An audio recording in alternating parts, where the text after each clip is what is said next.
Olá, senhoras e senhores, tudo bem? Sejam bem-vindos ao Mais Smart News, o seu programa de direito digital, tecnologia e inovação aqui pela TV Cidade, canal 9 de Teresópolis.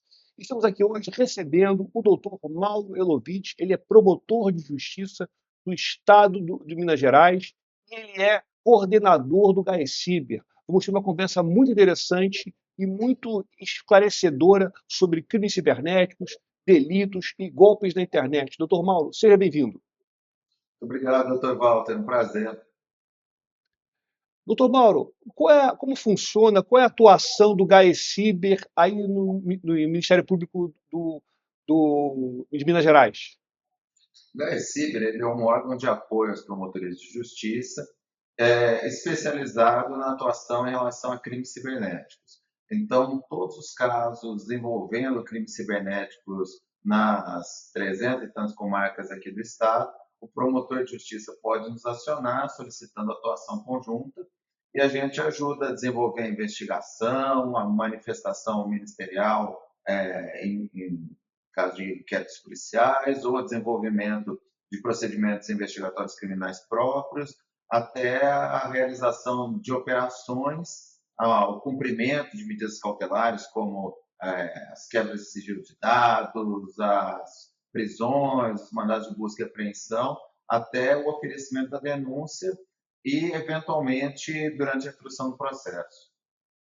Doutor Mauro, então a gente está vendo o seguinte, que os delitos informáticos, né, os crimes cibernéticos, estão cada vez mais avançados, então é preciso que as forças policiais e o Ministério Público tenham um grupo específico para poder estabelecer investigações desses crimes. É isso mesmo? É isso. A criminalidade está migrando cada vez mais para o meio cibernético.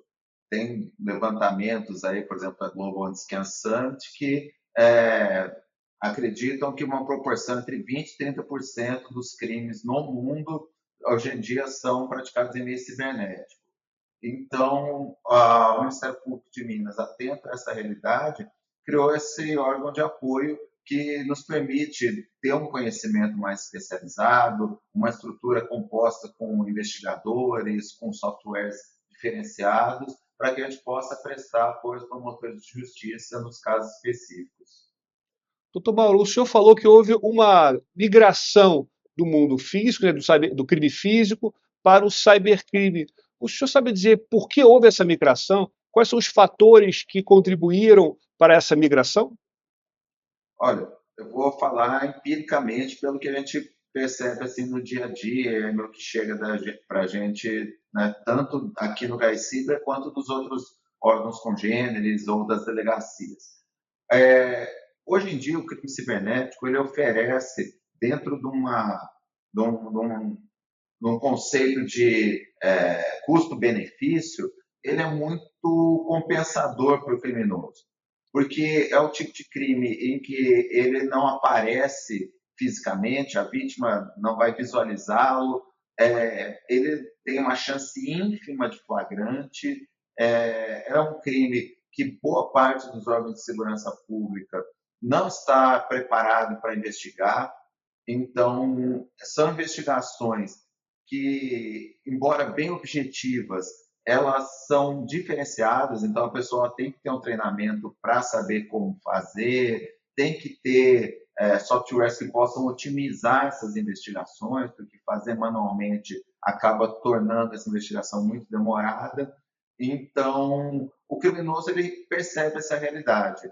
E nós temos alguns fatores complicadores aqui também no Brasil. No Brasil, nós temos um déficit muito grande de educação digital. Então, a população não está bem preparada para fazer um uso seguro da internet, para fazer uma preservação dos seus dados, para tomar cuidados em relação a golpes, a exposições que possam torná-los vulneráveis. E aí isso acaba, todos esses fatores juntos acabam fomentando esse aumento maciço que está tendo da cibercriminalidade. Doutor Mauro, existe algum tipo, ou pelo menos um perfil específico de vítima de cybercrime? Por exemplo, os crimes envolvendo esses golpes amorosos, talvez a gente possa ter um perfil de pessoas de mais idade. esses golpes envolvendo fraude bancária, pessoas mais jovens, seria possível a gente pensar talvez em perfis de vítima de acordo com os crimes? Sim, é bem por aí. Os criminosos eles visam uma determinada faixa etária ou um determinado nicho para atacar. Só que os golpes cibernéticos eles são tão variados que a gente pode brincar que existe crime para tudo que é público. Então tem os golpes que são mais voltados para os idosos, para as pessoas com menos intimidade com o meio digital, tem voltados para homens e mulheres de meia idade, bem estabelecidos financeiramente, então golpes de falso investimento, golpe de falso leilão, golpe de site falso de pagamento de tributo. Tem os golpes voltados para os adolescentes especificamente, e tem, infelizmente, né, os crimes relacionados a abuso e exploração sexual infantil, que são mais voltados para buscar vítimas crianças. Doutor Mauro, em relação especificamente a esses crimes voltados que tem como vítima o público de criança e adolescente, quais seriam esses crimes especificamente falando?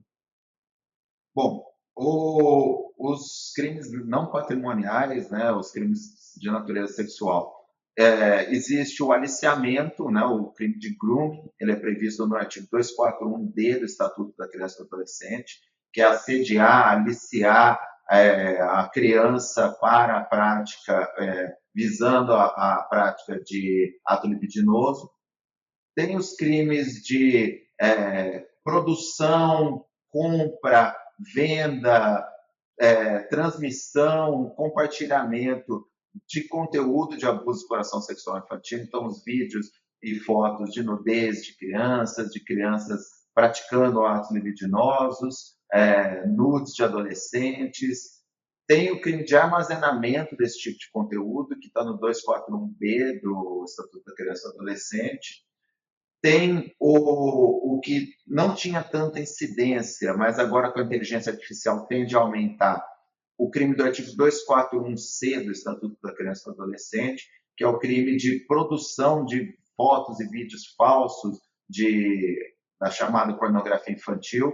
Então, com a inteligência artificial, essas montagens elas ficam mais realistas, são mais fáceis de serem produzidos por qualquer um num app, e estão vitimando diversos, especialmente adolescentes, né, em fase escolar.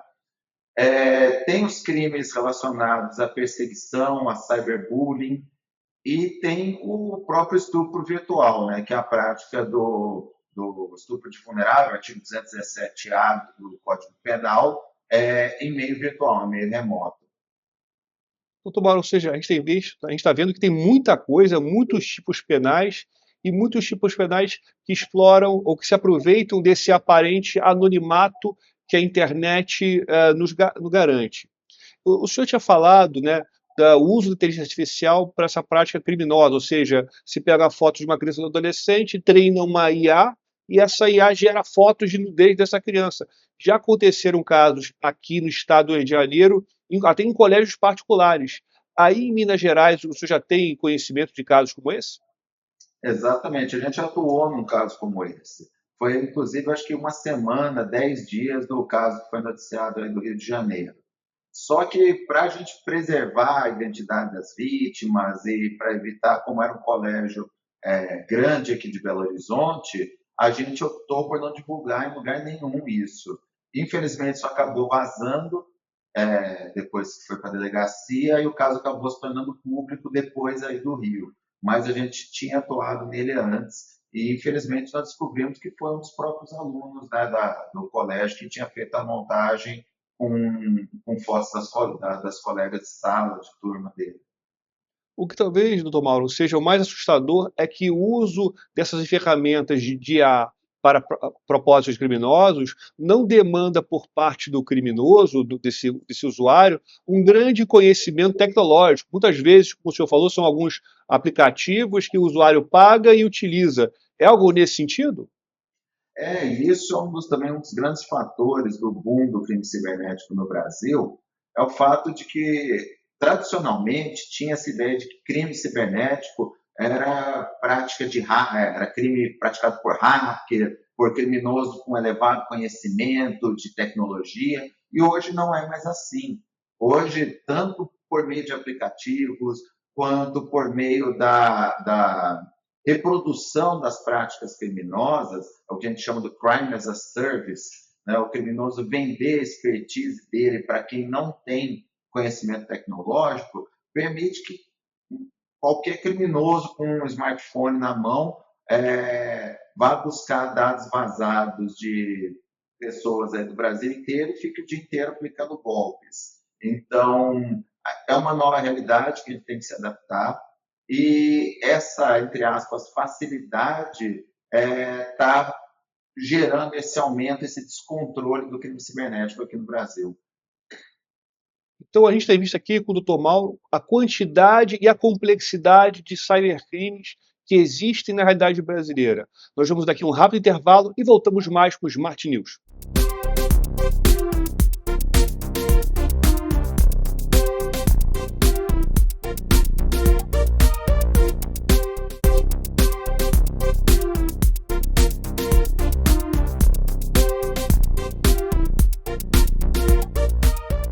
Estamos aqui de volta com os nossos Smart News, o seu programa de direito digital, tecnologia e inovação aqui pela TV Cidade, Canal 9 de Teresópolis. Eu sou o seu apresentador, Walter Capanema, e estamos aqui com o Dr. Mauro Elovitch. Ele é promotor do Ministério Público do Estado de Minas Gerais e coordenador do GAECyber.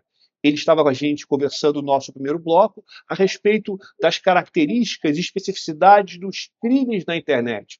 No finalzinho do primeiro bloco, o Dr. Mauro ele falou para a gente um conceito técnico que é bem interessante, que é o Crime as a Service, né? Que justamente é a utilização, né, de terceiros, né, a contratação de serviços de terceiros para as práticas criminosas. Ou seja, alguém tem uma ideia de fazer uma prática criminosa, mas não sabe fazer. Então ela contrata alguém. Ou então ele contrata um criminoso, ele contrata um aplicativo. Seria isso, doutor Mauro? É um pouquinho além disso. Além dele terceirizar, né, ele contratar outros, eles compram a expertise. Então, funciona mais ou menos como franquear. O criminoso, ele pega, ele aprende a fazer um golpe, esse golpe do WhatsApp, ele vê que está dando certo, e aí ele começa a treinar outros para praticarem esse tipo de crime, ensinando como montar a conta fraudulenta, como evitar que os valores sejam bloqueados, como criar números virtuais. E ele vai treinando esse pessoal, ele vai subdividindo a atividade, vai dividindo. A gente tem acompanhado muito que eles dividem isso em núcleos, então, geralmente, quem mexe com dinheiro não é quem está aplicando o golpe.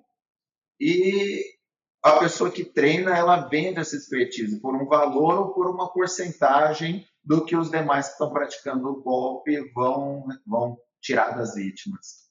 Então é quase uma pirâmide, né, de certa maneira, né? Uma pirâmide onde os criminosos acabam dividindo recursos, conhecimento e os valores, né, subtraídos das vítimas. Doutor Mauro, do que o senhor tem conhecimento, quais são os crimes que têm a maior, os boletins de ocorrência, os que mais chegam até o senhor para denúncias? O campeão de audiência, não, o que tem mais demandas, sem dúvida, é o estelionato. Estelionato mediante fraude eletrônica, né? É uma qualificadora nova e prevista no Código Penal. E, especialmente aqui no Brasil, o estelionato por meio do WhatsApp. O WhatsApp é a rede social mais utilizada para a prática de estelionato aí no Brasil. Eu brinco com todo mundo, quem nunca recebeu aí no WhatsApp uma mensagem de alguém se fazendo passar por um parente, ou então uma oferta fraudulenta de emprego, ou se fazendo passar por uma instituição bancária. Infelizmente, isso daí está tão difundido que a gente consegue ter uma dimensão do quanto que os inquéritos instaurados eles estão subdimensionados. Todos nós recebemos esse tipo de mensagem. Quem não cai, quem não acaba não sendo vítima, também acaba não registrando a ocorrência. Não deixa de ser um estelionato tentado. Só que isso não entra para a estatística. Então, tem uma cifra oculta muito maior do que o que consta, por exemplo, do Anuário de Justiça e Segurança Pública. Doutor Mauro, em relação a esse golpe, né, do falso parente, normalmente é o falso parente, né, que você tem no WhatsApp, aparece lá alguém com a foto de um parente dizendo que é o telefone novo. Como é que esse criminoso sabe que está falando com um parente da vítima? Como ele obtém esses dados? Ele adquire um dossiê? Como isso acontece? Excelente pergunta, e é bom para a gente poder esclarecer isso para o público. Geralmente, quando a pessoa percebe que ela foi vítima de um golpe, né, muitas vezes depois que ela já mandou dinheiro e tudo, ela fica desesperada não só pelos valores que ela perdeu, mas como que os criminosos sabiam o nome dela, o nome do filho, tinham a foto da filha, para poder dar esse tipo de golpe, sabiam dessa relação de parentesco. E esses crimes, a vítima começa a suspeitar: meu celular foi hackeado, mas na verdade não é nada disso. Os criminosos eles usam bases de dados vazadas. Infelizmente, que no Brasil nós não temos uma cultura de cibersegurança. Nós já tivemos e temos aí, até mês passado, teve vazamentos de dados de cadastro de chave Pix de milhares de pessoas. As empresas de score de crédito aqui do Brasil, as grandes, todas elas já tiveram vazamento de dados. Então, o criminoso ele consegue obter na Dark Web, no Telegram, essas bases de dados, e são bases de dados bem estruturadas. Elas têm relações de parentesco, telefone de pai, telefone de mãe, score de crédito. Então, o criminoso sabe se a pessoa tem uma condição financeira boa ou não. E isso nos torna muito vulneráveis. Esses nossos dados estão aí rodando, não tem como eliminar, uma vez que caiu na internet, isso aí vai acabar sendo reproduzido e acaba nos vulnerando, nos deixando expostos a esse tipo de crime. E essa questão é especialmente mais grave porque quando há uma subtração de uma quantia da nossa conta bancária, a gente percebe, a gente vê lá a subtração lá no histórico. Agora, quando os nossos dados pessoais são subtraídos, são vazados, na maioria dos casos a gente não sente, entre aspas, né, esse prejuízo. É um prejuízo silencioso, subreptício, e a gente só vai perceber eventualmente quando os nossos dados forem, digamos assim, matéria-prima para um desses golpes na internet. Então, a gente percebe o quanto é importante essa cultura de dados pessoais que a gente não tem. O senhor falou, então, a gente pode então imaginar que existe realmente um mercado de dados pessoais na internet? Existe, tranquilamente. No Telegram eles chamam de painéis. Você acessa canais do Telegram que tem dados vazados do CadSUS, que tem dados vazados do Serasa, e estão lá, são bases de dados bem enriquecidas. Na Dark Web, então, tem um monte. Eu já vi dado meu lá na Dark Web, não é difícil de você achar, e infelizmente nós estamos ali expostos. A Dark Web ainda não é tão fácil de ser usada pelo criminoso em geral, mas o Telegram facilita demais, é um aplicativo. Então, com grande facilidade, ele consegue comprar esses dados e utilizá-los aí para mais variada prática de crimes. A gente já viu vários desses painéis que a pessoa paga uma assinatura, tipo R$ 200 por mês, para ter acesso a dados de milhares de pessoas. Então o painel é quase como se fosse o Netflix do crime, né? Você paga a É isso. mensalidade para praticar o crime. Doutor Mauro, esses dados são vazados de que maneira? Um criminoso ele invade o servidor, ou então você tem aí um funcionário da empresa que ele é corrompido? Como funciona isso? Tem, essas são as diversas maneiras.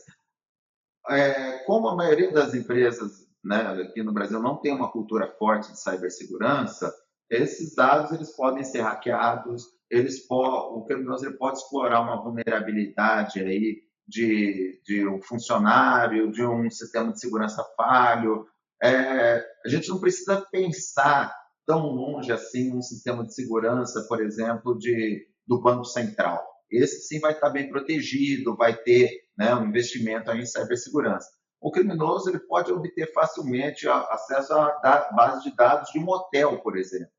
Então, vai ter ali informações muito estruturadas, com endereço, telefone, destino dos hóspedes, às vezes cópias de documentos que ficam armazenados no hotel e não são eliminadas como deveriam ser. E o criminoso vai pegar isso e vai pegar um documento seu e está abrindo, de repente, uma conta fraudulenta no seu nome, uma conta, né, de telefone, de internet no seu nome. Então, realmente é assustador o quanto que essas coisas vão levando de um crime para o outro. Ou seja, o que a gente percebe é que talvez as grandes instituições governamentais talvez não sejam alvo, mas outras de médio porte, até de pequeno, acabam sendo vítimas desses ataques e com isso surge esse mercado dos nossos dados pessoais que são usados por uma quantidade muito grande de golpes. Doutor Mauro, quais assim as dicas de segurança que o senhor daria para o usuário? Primeira coisa que eu falo para as pessoas é tentar evitar urgência. Especialmente estelionatário, golpista na internet, ele trabalha muito com medo, curiosidade ou carinho que a pessoa tem por alguém. Então, quando você vê ali que um parente está te mandando mensagem, a pessoa geralmente ela não para pensar, ela faz as coisas no automático. Num golpe, por exemplo, de site fraudulento, sempre vão ter ofertas com produtos bem abaixo do valor de mercado, ou com produtos que estão acabando, ou com uma promoção que vai acabar nos próximos 15 minutos. O parente que manda mensagem, eu preciso pagar uma conta urgente, senão vou perder meu carro. Então, eles sempre mexem com o senso de urgência das vítimas para que elas não possam raciocinar direito e não percebam que estão sendo vítimas de um golpe. Então, a maior dica que eu dou é: tenha calma, veja se aquele contato que você está recebendo é realmente de quem diz ser. Não adote uma postura passiva, ou seja, quando você receber uma mensagem, não vá passando informação, clicando em link, mandando dinheiro. Veja, olha, veio de uma determinada empresa a mensagem, não responda. Vá no canal de comunicação oficial daquela empresa e veja se aquela promoção existe. Se for da instituição bancária, não interage direto nos aplicativos de comunicação. Desligue e vá você fazer a ligação direta lá para o central de segurança do seu banco para ver se teve alguma desconformidade. Se foi algum parente, meu número mudou. Não interaja com a pessoa ali. Ligue no número antigo e veja se a pessoa atende, se essa situação procede. Então, só com esse mínimo de cuidado, a gente já evitaria centenas de milhares de crimes que acontecem todo dia. Doutor Mauro, foi uma verdadeira aula. Eu estava até aqui anotando também, que é sempre bom aprender. Obrigado aí por sua gentileza. Doutor Mauro, a gente quer agradecer aqui sua participação. A gente quer agradecer também aqui a participação de quem está nos assistindo. Vamos dizer que o nosso próximo Smart News vai ao ar em seguida. Entre em contato com a gente nas redes sociais e até um próximo Smart News. Obrigado, foi uma honra participar.